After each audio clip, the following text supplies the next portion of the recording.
PM Narendra Modi 5 देशों की यात्रा के अगले पड़ाव में आज नॉर्वे पहुंचेंगे। नॉर्वे में पीएम मोदी का दौरा 2 दिनों का है। नॉर्वे की राजधानी ओस्लो में 19 मई को पीएम मोदी तीसरे भारत नॉर्डिक शिखर सम्मेलन में हिस्सा लेंगे। इस शिखर सम्मेलन में पीएम मोदी नॉर्वे के प्रधानमंत्री के साथ द्विपक्षीय बातचीत करेंगे। इससे पहले पीएम मोदी स्वीडन पहुंचे, जहां उनका भव्य स्वागत हुआ।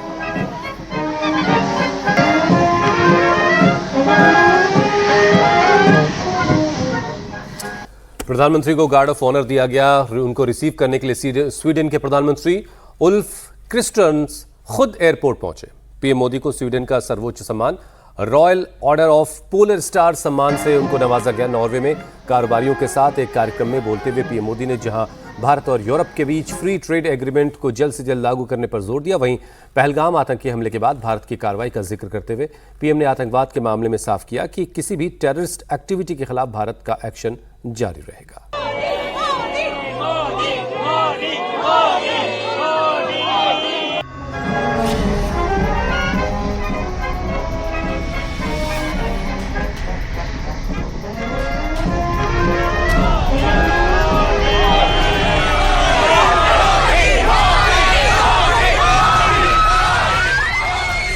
प्रधानमंत्री नरेंद्र मोदी का स्वीडन में अभूतपूर्व स्वागत किया गया।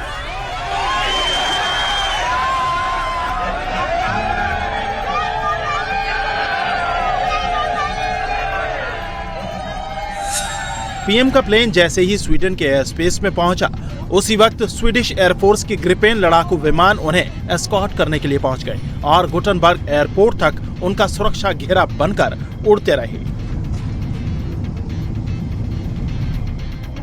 एयरपोर्ट पर स्वीडन के पीएम उल्फ क्रिस्टर्ससन ने गर्मजोशी से स्वागत किया। गुटनबर्ग में पीएम के इंतजार में सैकड़ों भारतीय खड़े थे। पीएम मोदी की एक झलक देखकर सब जोश से भर गए।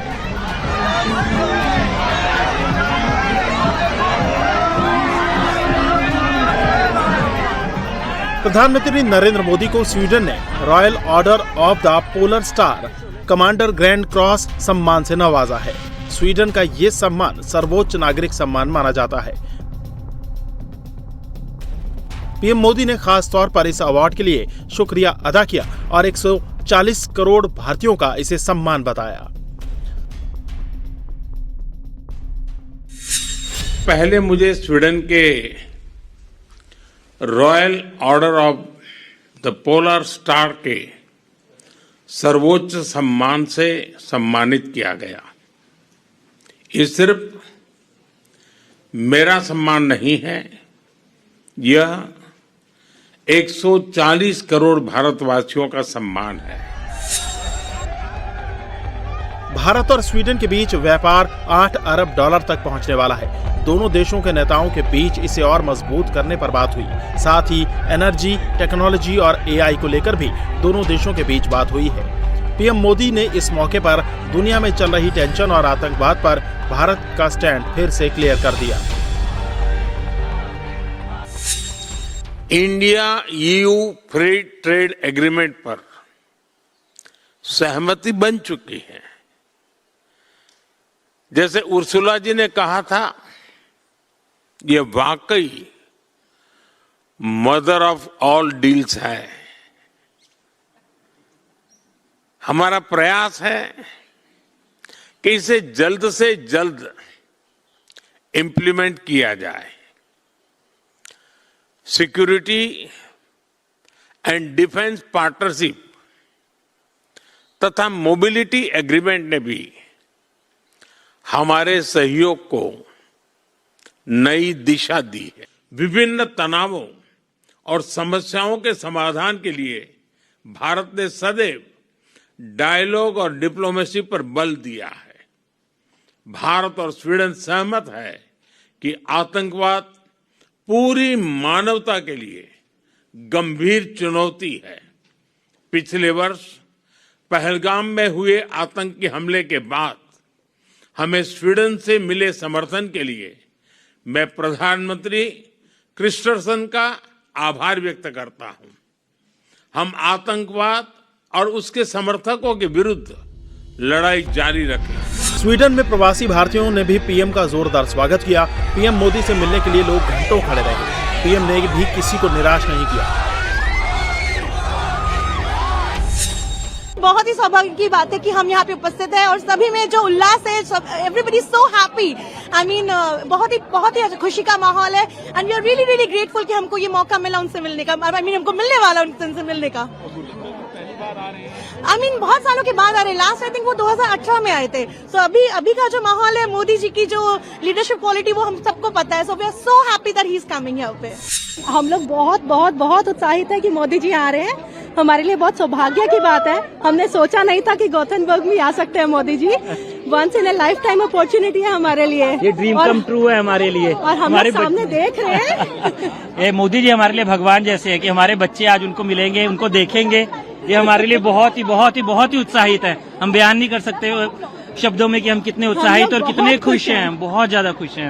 मैं गौतमबुद्ध में बहुत सालों से रह रही हूँ। आज मैं बहुत खुश हूँ। आज मैंने बहुत सारे इंडियन कम्युनिटी को एक साथ यहाँ आते हुए देखा है। बस एक कारण है, मोदी जी का यहाँ विजिट। और मैं और मेरे हस्बैंड रवि किरण उनको देखने के लिए बहुत उत्साहित हैं। जय Modi.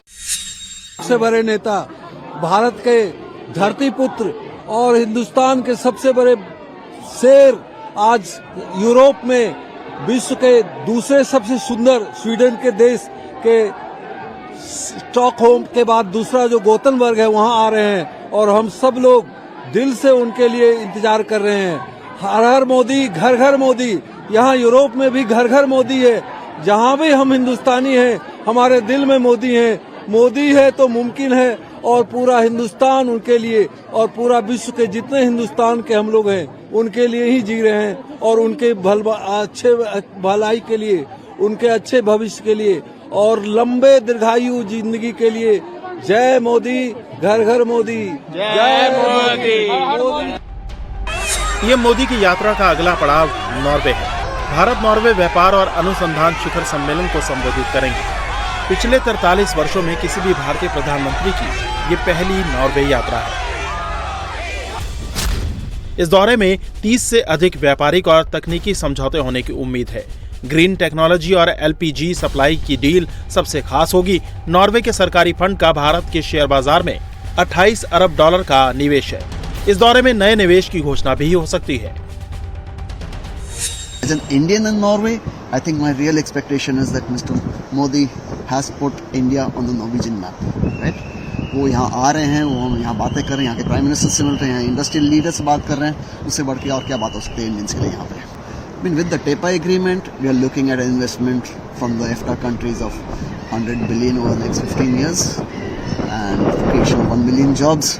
I mean, that itself is an opportunity in itself, right? उससे बढ़कर अगर ये हम कर सकते हैं 100 billion का investment for the next 15 years and creation of 1 million jobs, उससे बढ़कर और क्या opportunity है? That is an opportunity in itself. And I'm sure that once that kicks off, that will lead to further opportunities. So I'm very, very positive. PM का focus technology है, जिससे सैकड़ों रोजगार पैदा हों और देश को विकास की नई रफ्तार मिल सके। पीएम अपने दौरे के आखिरी पड़ाव में इटली जाएंगे।